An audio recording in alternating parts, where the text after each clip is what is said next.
하나님께서 주시는 말씀은 우리 누가복음 15장입니다. 누가복음 15장 우리 11절에서 24절까지입니다.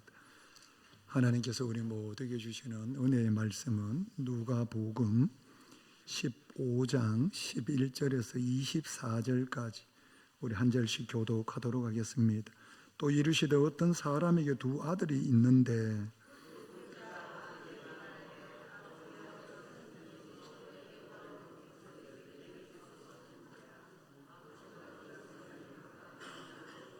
그 후 며칠이 안 되어 둘째 아들이 재산을 다 모아 가지고 먼 나라에 가 거기서 허랑방탕하여 그 재산을 낭비하더니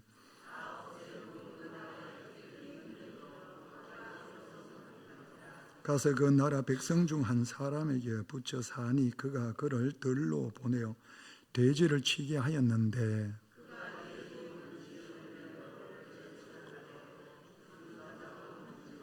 이에 스스로 돌이켜 이르되 내 아버지에게는 양식이 풍족한 품꾼이 얼마나 많은가.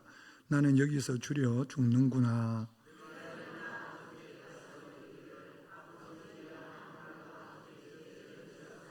지금부터는 아버지의 아들이라 일컬음을 감당하지 못하겠나이다. 나를 품꾼의 하나로 보소서 하니라 하고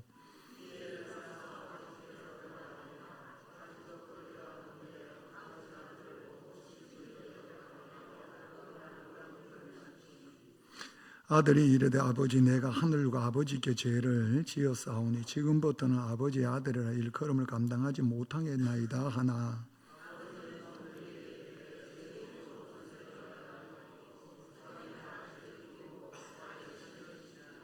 그리고 살찐 송아지를 끌어다가 잡으라. 우리가 먹고 즐기자. 죽었다가 다시 살아나시며 내가 잃었다가 다시 얻었노라 하니 그들이 즐거워하더라. 아멘. 우리 호산나 찬양대 준비한 찬양 우리 하나님께 올려드리겠습니다.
할렐루야.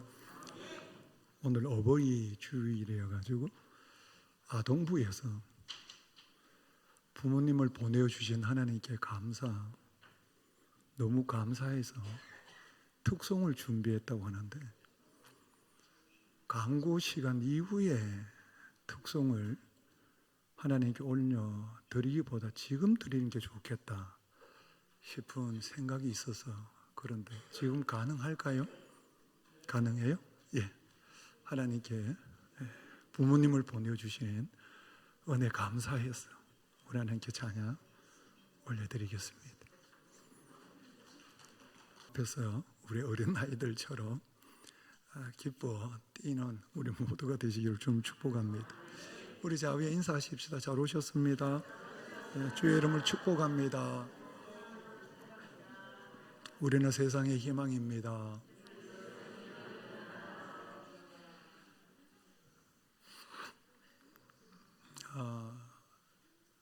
저희 가정도 그렇고 우리 성도님들 가정도 그렇고 참 행복했으면 좋겠습니다. 우리가 주변을 이렇게 둘러보면 저 가정은 참 행복할 거야 이렇게 생각을 하는데, 막상 그 가정에 들어가 보면 행복한 것처럼 보였는데 실상은 행복하지 않는 가정들이 참 많이 있습니다. 그래서 예수 믿는 우리 성남 가족들 모두가 다 참 행복한 가정이 되었으면 참 좋겠다. 또 그 가정을 여러분들 이루셔야 되고, 또 하나님이 주시는 행복을 누리는 은혜가 있기를 주님 축복합니다. 그러면 어떻게 하면 행복하겠는가 이렇게 물으시면, 어떻게 하면 행복하겠는가라고는 방법을 찾기보다도 우리의 행복을 빼앗아가는 게 무언가라고 한번 생각해 보시면 돼요. 하나님께서 많은 은혜를 베풀어 주셔도 우리가 그 은혜를 누리지는 못하면 다 빼앗기는 거거든요. 빼앗겨 버리면 아무리 채워도 만족감이 없어져 버려요.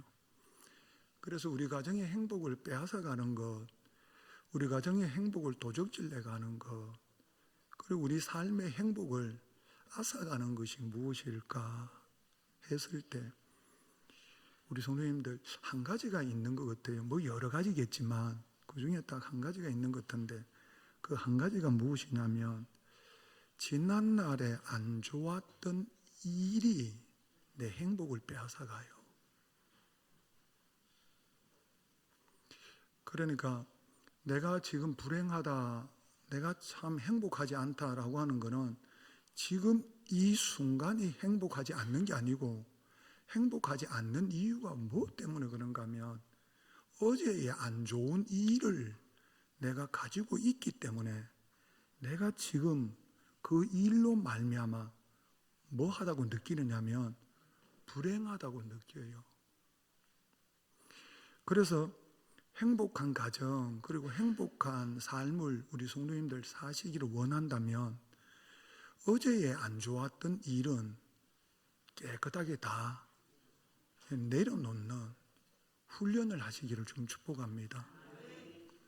그러니까 어제의 안 좋았던 것, 여러분 그걸 막 붙잡고 씨름하지 마시고 그걸 다 내려놓는 거예요. 다 내려놓는 거. 우리 성도님 한번 가만히 생각해 보십시오. 내가 지금 행복한 것은 지금 행복한 거예요. 그런데 내가 지금 너무 힘든다, 어렵다, 마음에 왜 이렇게 기쁨이 없을까라고 하는 거는 가만히 분석을 해보면 어제에 안 좋았던 걸 내가 계속 뭐 하고 있느냐면 붙잡고 있어요. 이걸 붙잡고 있어서 오늘 내가 힘드는 거예요. 그래서 이걸 놔버리면 하나님이 주신 행복이 밀물듯이 우리 마음에 임하는 줄 믿으시기를 좀 축복합니다. 그래서 하나님께서는 이전 것을 다 뭐 해라? 잊어라 라고 말씀을 하세요. 시편 103편 12절에서 14절 말씀 우리 성도님 한번 체크를 해 보십시오. 같이 읽을까요? 동이 서에서 먼 것 같이 우리의 죄가를 우리에게서 멀리 옮기셨으며 아버지가 자식을 긍휼히 여김같이 여호와께서는 자기를 경유하는 자를 긍휼히 여기시나니 이는 그가 우리의 체질을 아시며 우리가 단지 먼지임을 뿐 기억하심이로다. 동이 서에서 먼 것 같이 우리의 죄가를 우리에게서 멀리 옮기셨다. 그래서 하나님은 과거의 내 문제를 옮기신 줄 믿으시기를 바랍니다. 그래서 내 과거의 문제를 하나님은 지금도 기억하지 않으세요. 언제까지요? 영원히요. 그런데 우리는 과거의 문제를 지금 내가 뭐하고 있는 거예요? 붙잡고 있어요. 하나님처럼 여러분들 내려놓는 은혜가 있기를 좀 축복합니다. 고린도후서 5장 우리 16절 17절 말씀 또 한번 체크해 보세요. 그가 모든 사람을 대신하여 죽으심은 살아있는 자들로 하여금 다시는 그들 자신을 위하여 살지 않고 오직 그들을 대신하여 죽었다가 다시 살아나신 이를 위하여 살게 하려 함이라. 16절 그러므로 우리가 이제부터는 어떤 사람도 육신을 따라 알지 아니하노라. 비록 우리가 그리스도도 육신을 따라 알았으나 이제부터는 그같이 알지 아니하노라. 17절 잘 보세요. 그런즉 누구든지 그리스도 안에 있으면 새로운 피조물이라. 이전 것은 지나갔으니 보라 새 것이 되었도다. 이전 것은 지나갔으니. 그런데 우리는 뭐하고 있어요? 붙잡고 있어요. 그게 여러분의 불행이에요. 그게 불행을 가져와요. 우리 하나님은 이전 것은 다 지나갔다. 그렇게 말씀하셨단 말이에요. 우리 성도님 오늘 예배 드리시면서 혹시나 붙잡고 있는 것이 좋은 거는 상관이 없어요, 성도님들. 그런데 이거 아시죠? 좋은 거는 빨리 잊어버려요. 좋은 거는 돌아서면 잊어버려. 그런데 안 좋은 거는 너무 작은데도요, 언제까지 기억하느냐 하면 그게 뭘 귀하다고 죽을 때까지 그걸 가지고 계세요. 그래 이게 우리의 삶을 어렵게 한다고요. 우리가 잘 알고 있는 요한복음 8장에 보면 간음 중에 잡혀온 여인이 있어요. 간음 중에 잡혀온 여인이 있는데 서기관하고 바리새인들이 예수님 앞에서 뭐라고 하느냐면 이 여자는 간음 중에 잡혔습니다. 성경에 의하면 율법에 의하면 돌로 쳐 죽여라고 하는데 예수님은 어떻게 하시겠습니까? 이렇게 질문을 해요. 그때 예수님께서 많은 사람들에게 하시는 말씀이 있어요. 요한복음 8장 10절에서 11절 우리 한번 보십시오. 같이 읽을까요? 예수께서 일어나사 여자 외에 아무도 없는 것을 보시고 이르시되 여자여 너를 고발하던 그들이 어디 있느냐? 너를 정죄한 자가 없느냐?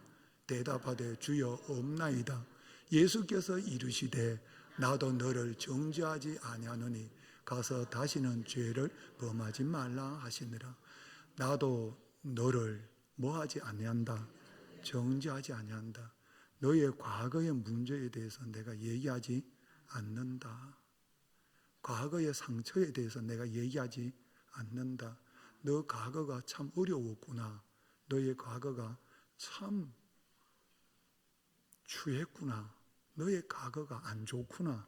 그런데 그 과거에 대해서 나는 이야기하지 않는다 라고 말씀해 주셨어요. 그래서 우리 성도님들 우리의 행복을 가지고 가는 것 도적해 가는 게 뭐냐면 내가 돈이 없어서 내가 약해서 내가 건강이 연약해서 자녀들의 문제가 있어서 아니요 성도님 그게 아니에요. 그것 때문에 불행한 게 아니에요. 진짜 불행한 건 뭐냐면 과거의 안 좋은 생각을 가지고 와서 현재의 일과 뭐 해버려요? 연결시켜버려요. 그래가지고 불행하게 되는 거예요. 우리 하나님은 그걸 아시거든요. 그래서 아시기 때문에 하나님께서 뭐라고 하시느냐 하면 이전에 지나간 거에 대해서 매이지 말고 거기에 붙잡히지 말고 거기에 끌려다니지 말고 안 좋았던 모든 일은 다 뭐해라? 내려놓아라. 이렇게 말씀해 주셨어요. 그래서 우리 성도님들은 행복한 가정, 행복한 삶을 사시기를 원하시거든. 여러분 꼭 마음에 기억하셔야 될 게 뭐냐고. 그렇구나. 안 좋았던 어제의 일은 다 모여버리자. 내려놓자. 그 은혜가 있기를 좀 축복합니다. 그런데 성도님들 참 그 과거에 안 좋았던 게 껌딱지처럼요 안 떨어져요. 그거 아시지요? 버렸는데도 불구하고요 나가면서 뭐예요? 다시 주머니에 넣어가지고 간다니까요. 우리 할머니가 문제 보따리 가지고 와가지고 새벽 재단에 맨 앞에 앉아가지고 눈물로 통곡하면서 기도해요. 하나님, 이 문제, 이 아픔을 하나님께 다 맡깁니다. 하나님 응답해 주십시오. 하나님 응답해 주십시오. 그렇게 막 기도하면서 나가시면서 어떻게 하느냐면 하나님께 드렸던 그 문제를 다시 보따리에요 다 싸가지고 또 가지고 나가요. 가지고 나가셔가지고는 그 다음날 또 할머니가 또 그 보따리를 가지고 어디 오느냐면 가지고 오거든요. 그 말이 뭐 말인가 하면 잘 안 버려져요. 그게 잘 안 버려져요. 왜 안 버려지는가 하면 그 일로 말미암아 내 마음이 너무 힘들었기 때문에 그래요. 그 힘들었기 때문에 그 버리기가 쉽지 않다는 거예요. 오늘 우리가 읽었던 이 본문 말씀 우리 성도님들 다 아는 말씀이에요. 이 말씀은 예수님께서 그때 당시에 서기관 바리새인들 제자들 유대인들을 향하여 말씀하신 비유 말씀이에요. 이 비유 말씀인데 그 내용이 이렇게 정리되잖아요. 집에 큰 부자가 있었는데 그 부자 집에 두 아들이 있었어요. 두 아들이 있었는데 이 둘째 아들이 아버지의 재산을 팔아서 집을 떠났어요. 떠나고 난 후에 다 재산을 다 잃어버리고 패가망신해서 집으로 돌아오는 내용이에요. 이 내용이에요. 그런데 이 내용을 우리가 이해하기 위해 가지고는 그 시대의 사회 문화적 배경을 조금 알 필요가 있어요. 그 시대의 문화를 조금 우리가 알 필요가 있어요. 어떻게 그 당시의 시대의 문화가 어땠느냐면 이런 거예요, 성도님들. 아버지가 살아 계시잖아요. 그러면 자녀들은 아버지에게 상속해 달라고 입 밖으로 이 말을 할 수가 없는 시대예요. 아버지가 눈이 시퍼렇게 살아 계시는데 자녀가 와 아버지 살아 계실 때 좀 유산 물려주시시오. 이렇게 얘기하면 안 되는 시대예요. 안 되는 시대. 그런데 혹 아버지가 자녀들에게 유산을 물려주기를 원한다면 자원해서 아버지가 자녀들에게 유산을 물려줄 수는 있어요.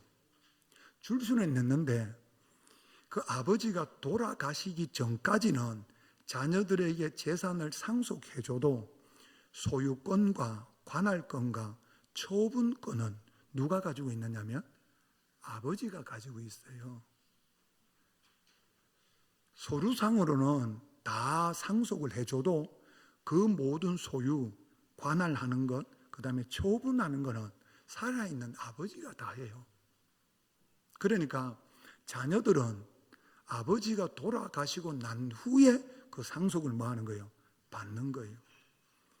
그런데 둘째 아들이 어떻게 했느냐 하면 아버지가 살아 계시는데도 불구하고 아버지께 물려받은 그 재산을 본인이 뭐 해버렸어요? 처분을 해버렸어요. 그 처분권은 누가 가지고 있는데? 아버지가 돌아가시기 전에 자녀들은 이 처분권이 없어요. 그런데 둘째 아들이 아버지가 살아 계시는데도 불구하고 자기 재산을 자기 거라고 자기 소유라고 생각을 하고 어떻게 하느냐면 처분을 해가지고 가지고 집을 나가버려요. 그래 되면 그 시대에 어떤 일이 일어났는가 하면 하나님의 말씀에는 그런 자녀를 어떻게 대우하라고 하나님께서 신명기 말씀에서 말씀해 주셨는데 신명기 21장 말씀에 보면 그런 아들은 이렇게 대우하라 하나님이 말씀하세요. 자, 같이 읽을까요? 그 성읍 장로들에게 말하기를 우리의 이 자식은 완악하고 패역하여 우리 말을 듣지 아니하고 방탕하며 술에 잠긴 자라 하면 그 성읍의 모든 사람들이 그를 돌로 쳐 죽일지니 이같이 내가 너희 중에서 악을 제하라. 그리하면 온 이스라엘이 듣고 두려워하리라. 아멘. 자, 자녀들이 부모의 말을 안 들어요.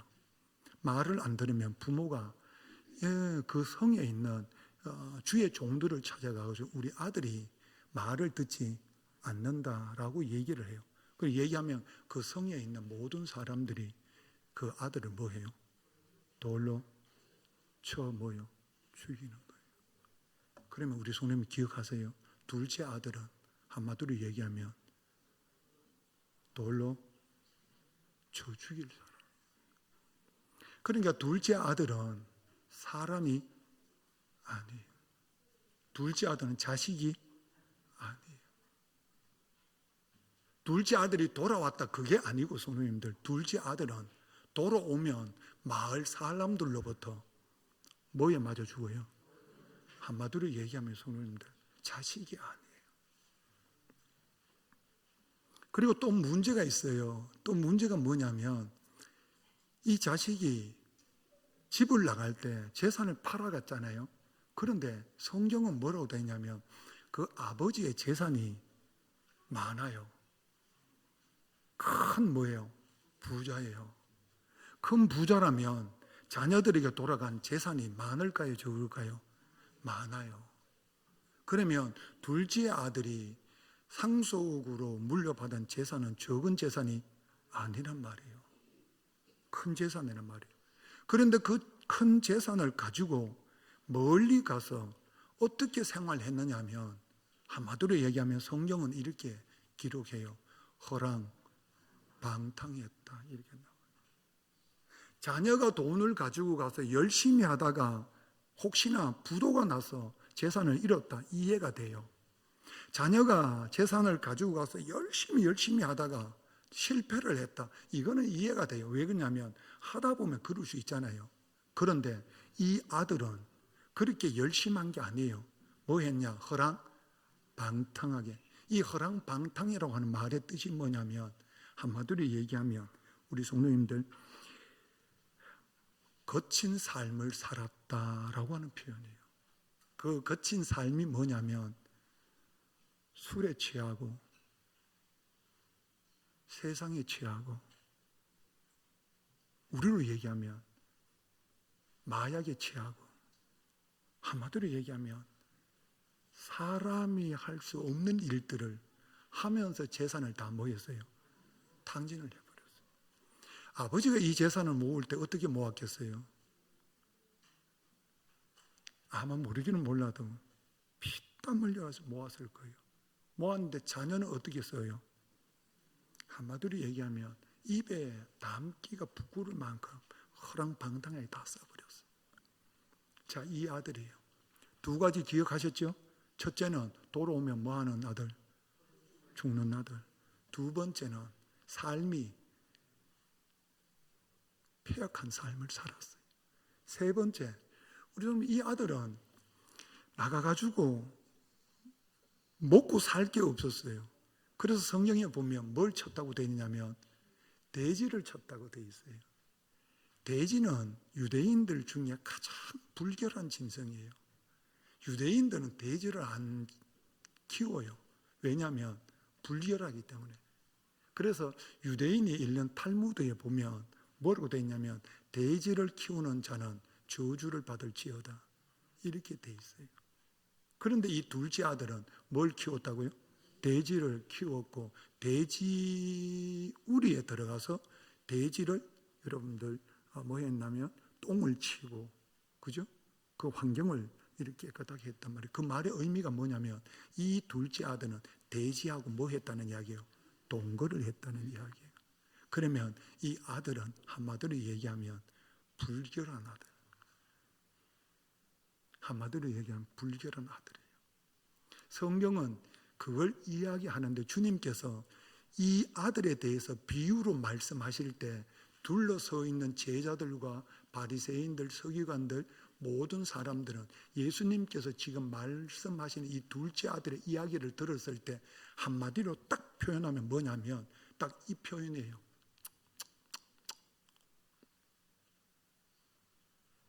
딱 한마디로 표현하면 그 말이 뭔 말이에요? 아들도 아니다, 사람도 아니다. 금방 알아들어요. 그 당시에는. 그러니까 이 둘째 아들은 한마디로 얘기하면 사람이, 표현이 그렇습니다만 그 당시에 모든 사람들은 금방 알아들어요. 이 아들은 족보에서 완전히 제외된 아들이에요. 이 아들은 소망이 없는 아들이에요. 그런데 우리 성도님들 참 중요한 게 있어요. 그런데 이 아들이 어떻게 됐냐면 집으로 돌아와요. 자, 집으로 돌아오는데 이 집으로 돌아온 아들을 아버지가 뭐예요? 맞이해요. 행복할까요? 불행할까요? 성도님 어떠세요? 행복할까요? 아버지가 불행할까요? 라고 물으면 우리 성도님들, 저도 그렇고 그 당시에 모든 사람들 뿐만 아니라 우리 모두는 이렇게 결론이 날 거예요. 그 아들은, 아버지는, 그 가정은 뭐 할 것이다? 행복할 것이다? 아니요. 저는 이렇게 생각해요. 안 왔으면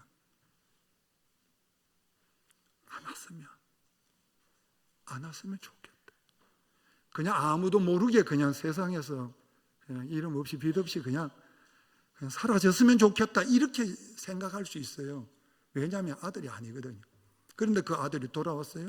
돌아왔는데 세 번역으로 성경을 읽어보면 우리 손을 한번 찾아보세요. 이 아버지가 행복했을까 불행했을까, 이 가정이 행복했을까 불행했을까, 여러분들 한번 찾아보십시오. 말씀 안에서. 자, 우리 누가복음 15장입니다. 누가복음 15장 다시 한번 봅니다. 18절에서 20절 말씀 먼저 봅니다. 18절에서 우리 20절까지입니다. 우리 같이 한번 읽을까요? 세 번역입니다. 같이 읽겠습니다. 내가 일어나 아버지께 돌아가서 이렇게 말씀드려야 하겠다. 아버지, 내가 하늘과 아버지 앞에 죄를 지었습니다. 나는 더 이상 아버지의 아들이라고 부를 자격이 없으니 나를 품꾼의 하나로 삼아 주십시오. 이렇게 마음을 먹고 아버지께 돌아와요. 우리 20절 같이 읽을까요? 그는 일어나서 아버지께로 갔다. 그가 아직도 먼 거리에 있는데 잘 보세요. 그의 아버지가 그를 보고 측은히 여기서 달려가 그의 목을 껴안고 입을 맞추었다. 아버지가 행복할까요? 불행할까요?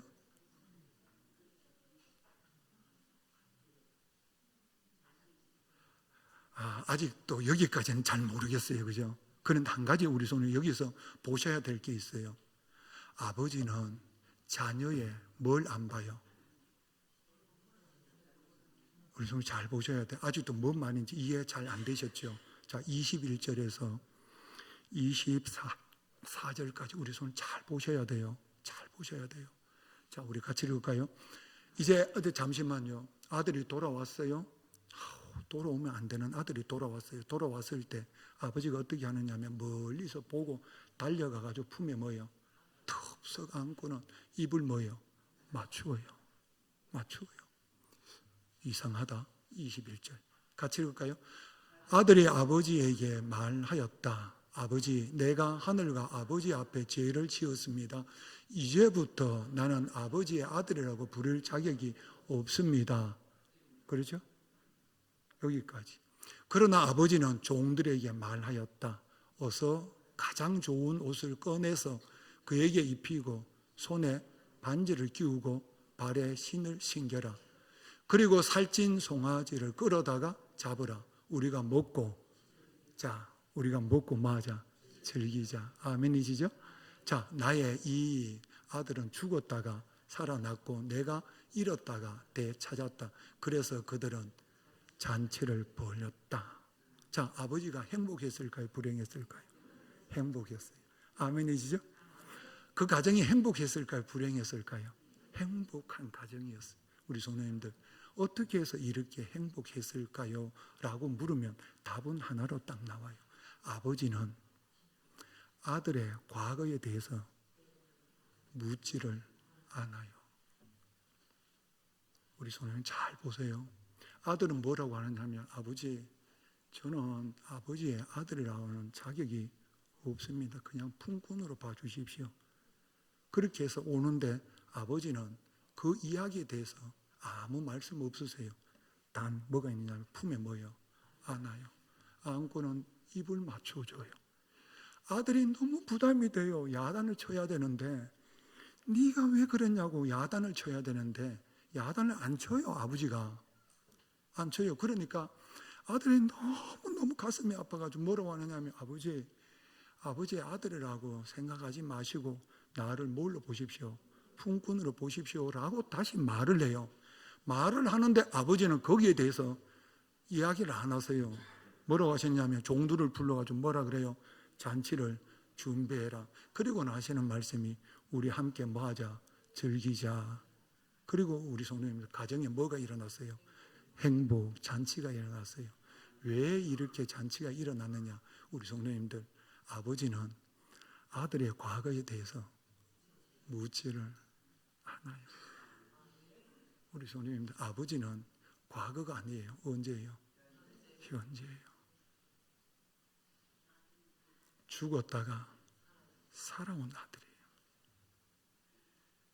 우리 성도님들, 지금이에요. 지금. 이 말씀을 통해서 예수님께서 우리에게 주신 메시지가 뭐냐면, 우리가 탕자예요, 성도님들. 그런데 하나님께서 우리의 모든 과거를 뭐 한 거예요? 다 씻어주신 거예요. 주님의 보혈로. 그 사랑을 우리가 받은 줄 믿으시기를 바랍니다. 그러면 우리 성도님은 그 사랑에 이끌려서 우리 성도님들 과거의 모든 일은 주님처럼 다 내려놓는 은혜가 있기를 좀 축복합니다. 다 내려놓고 우리 성도님들 언제라고요? 지금요. 우리 성도님 기억하세요? 지금요. 지금. 내 옆에 있는 배우자가 지금 가장 뭐예요? 행복해요. 우리 성도님, 내 옆에 있는 가족이 지금 뭐예요? 최고 행복해요. 이전 것은 다 지나갔으니 지금 하나님이 주시는 은혜, 지금 하나님이 주시는 복, 지금 하나님께서 주시는 사랑, 지금 하나님께서 주시는 이 시간, 지금 하나님께서 주신 이 은총 안에서 우리 손님 한 가지 기억하십시오. 행복하게 사십시오. 여러분 즐겁게 사시고요, 기쁨으로 사십시오. 가장 행복할 때가 언제냐면 지금이에요. 이 시간 주신 우리 하나님께 감사하시고요, 이 세상에서 가장 행복한 가정 여러분들 만들어가는 일에 우리 하나님이 주신 그 사랑으로 이전 것은 지나갔으니 보라 새 것이 되었도다.